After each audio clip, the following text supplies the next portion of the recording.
Supporters of opposition leader Advocate Nelson Chamisa came together on Tuesday to offer assistance to families of political prisoners by providing essential food items. Achipiri mushe muri Zimbabwe, takaona kuti on Tuesday Nelson Chamisa akagaina much more popularity panhau aiwa yekuno provide food kune vanhu political prisoners ari mujeri. Saka mina mashoko abudai nyogwa muzora nhasi kuti subscribe like kuti on the bell like kuti tipina muzimu aivanyora vachiti in a statement spokesperson Gift Osalo said our leadership in Chintungwiza visited the families of those who have been detained.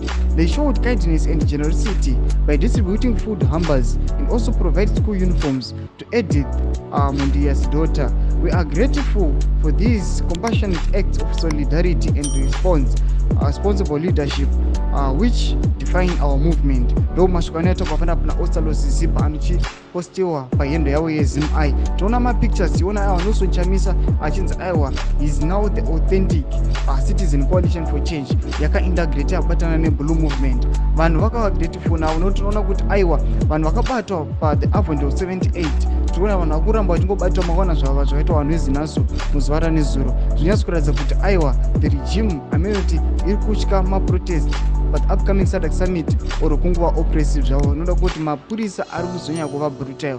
Tudze mafunguro enyu ne-act of kindness iri kuitwa naNelson Chamisa pena comment section medu musana no subscribe or like turn on the bell.